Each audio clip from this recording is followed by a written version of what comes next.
আমরা যেমনটা দেখছি গত 17-18 বছর ধরে ফ্যাসিস্ট সরকার যারা ছিল তারা এই যে বিজেপি যে তারা যে করায়ত্ত রাখতো সেখান থেকে আপনারা এখনো বের হয়ে আসতে পারেন সেই সিন্ডিকেটের কাছ থেকে, যার জন্য এখনো আপনারা এই 8 দফা দাবি চেয়ে আসছেন এই 18 বছর পর।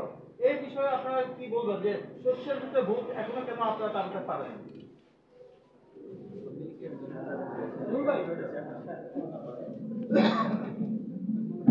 ইতিমধ্যে আমরা দুটি সমাবেশ করেছি, খুলনা এবং যশোর। এটা আর শিল্প অঞ্চল হিসাবে চট্টগ্রাম, ঢাকা, খুলনা পাট উৎপাদনের এলাকাগুলো বাণিজ্যিক। আমরা প্রথমত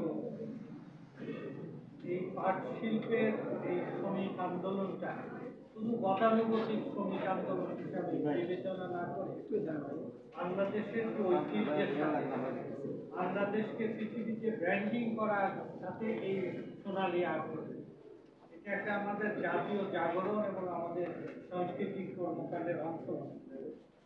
আর আমরা নতুন এই জুলাই বিপ্লব গণঅভ্যুত্থান পরবর্তী সরকারের কাছে আমরা সফটলি আমরা দাবিগুলো প্লেস করি।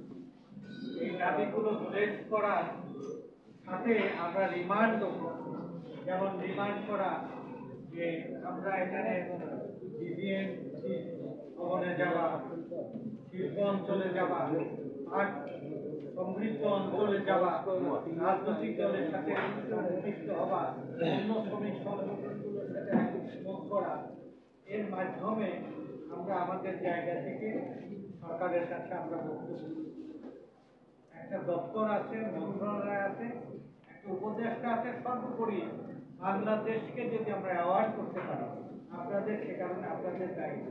তাহলে যদি এর মধ্যে শস্যের মধ্যে ভূত থাকে, ভূত তখন বিতাড়িত হয়ে যাবে। আর একটা জিনিস আপনারা বিবেচনা করবেন যে আমাদের অনেকগুলো এখন বাংলাদেশই না, আমরা গ্লোবাল ভিলেজের কথা শোনেন না আপনারা, আমরা সবাই গ্লোবাল ভিলেজের অংশ। এমনকি প্রচার মাধ্যম বলেন, অর্থনীতি বলেন, রাজনীতি বলেন, একীভূত হয়েছে।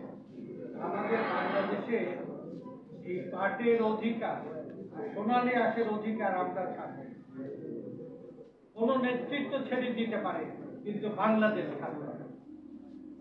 এই সোনালী আঁশ, পাট বাংলাদেশের ঐতিহ্য।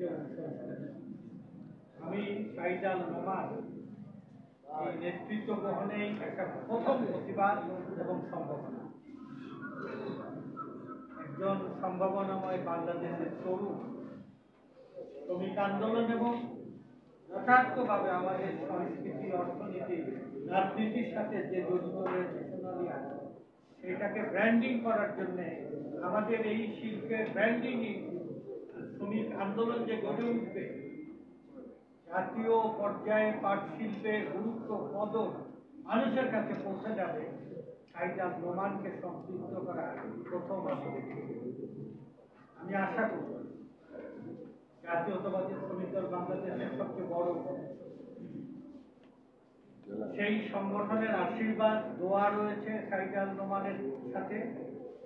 সাইদাল নোমান একটা মুক্তিযোদ্ধার সন্তান, বীর চট্টগ্রাম কৃতি সন্তান, সচেতন ভাবে উপলব্ধি দিয়ে এই আন্দোলনের অংশ হিসাবে এই সংগঠনের দায়িত্ব। আশা করি আমরা পর্যায়ক্রমে কর্মসূচির মাধ্যমে আমরা সকল ধরনের ষড়যন্ত্র, সোনালী আঁশ, আমাদের পাট এবং আমাদের জাতীয় অর্থনীতি, আমাদের সংস্কৃতির সাথে সবগুলো করা যায়। একটা প্রশ্ন, আমি এটা জমান বাংলাদেশ সমাজ নিয়ে পাকিস্তান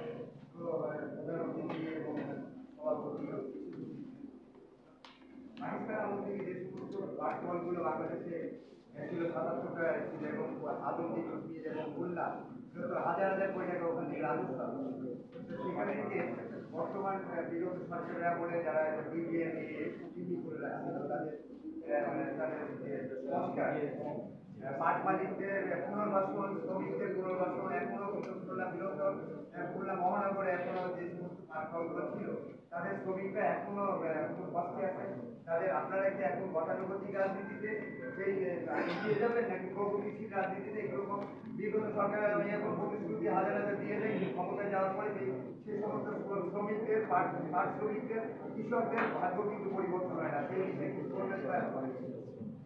আমি আপনার চমৎকার, আপনার বাড়ি কি খুলনাতে নাকি? আমাদের সাংবাদিক ভাইয়ের বাড়ি কি খুলনা? স্যার আমি খুলনায় জন্মগ্রহণ করছি। তাহলে আপনার খুলনার তো একটা প্রাণ থেমে গেছে, তাই না? খুলনার প্রাণ এবং প্রাণ থেমে গেছে।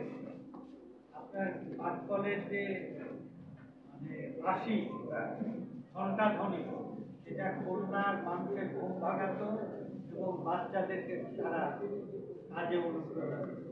খুলনা নগরীতে এই শিল্পের শুধু রাজনৈতিক বিবেচনায় না, আমি খুলনাতে দুইটি সমাবেশে গিয়েছি এবং শিল্প অঞ্চলে, এবং আমি জুট মিলের রেস্ট হাউসে এক বেলা থেকেছি। অনেক ভাঙাচোরা থাকার মতো অনেক পরিবেশ, তারপরও থেকেছিলাম যে নেতারাও আমাকে ওইখানে থাকতে বলেছে এবং ঐতিহ্যের সাথে থাকার কারণে আমরা নিশ্চিত যে বাংলাদেশের পাট শিল্পের একটা বড় কারখানা যেটা হচ্ছে বিএনপির সময় বন্ধ হয়েছে। আমরা সে আত্মসমর্পণে আমাদের দল, আমরা সবাই মিলে করি।